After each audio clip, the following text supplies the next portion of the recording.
I want to talk about your recent piece in New York Magazine, the race between Ruben Gallego and Kari Lake.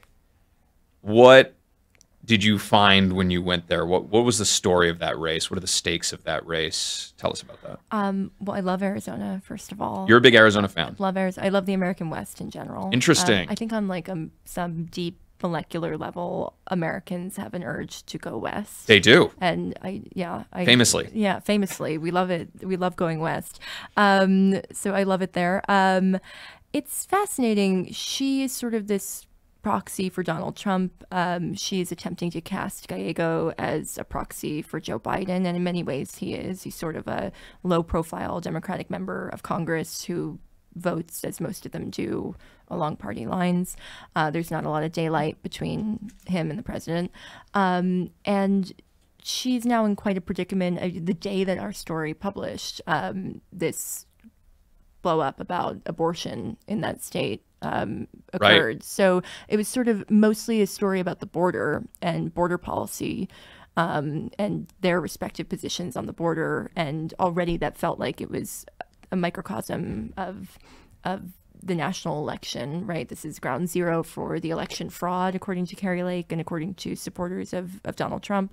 There were a lot of issues that had national significance, and then all of a sudden abortion came into that in a really significant way. Did you read the Washington Post report this week about how Trump is not particularly happy with Lake? He's apparently annoyed that she's always at Mar-a-Lago, and he doesn't think that she necessarily has a good chance of winning. She's like the Kimmy Gibbler of Mar-a-Lago. What did you make of that? Do you think that, like, is that bad for her that Trump It's terrible for her. It's not good. If it's true, but even just having it out there, it's like with Trump, any coverage like that always runs the risk, I think, of like kind of manifesting itself as true. Right. He reads it and then says, yeah. Maybe I don't like her that much. Gist. Yeah.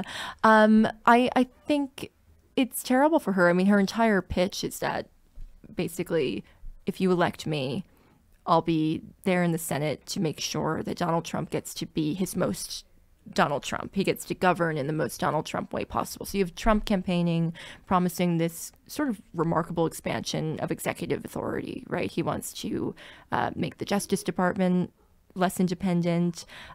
He wants to use power to go after his law enforcement tormentors, his political opponents, and you have her promising that with her in the Senate, she would make sure that all of that was possible. So if she's no longer, she calls herself Donald Trump in heels. Yeah, it's pretty bleak. It's funny that despite her fealty and obsession with him, he's apparently still not that into her, and I suspect it's because he thinks she's a loser because she lost the last election. I wonder if that's true. I mean, it certainly might be, although his fate is sort of tied to hers as it relates to, right? She lost in 2022, right, in the governor's race. He lost in 2020. They both claim that the election was stolen. But not that he doesn't acknowledge that he lost. They're both a little confused. She calls herself the lawful governor still. I love that she still calls herself the governor. It's pretty good. It's so great. In like a Starbucks in Sedona, she's like, I'm the current governor of Arizona.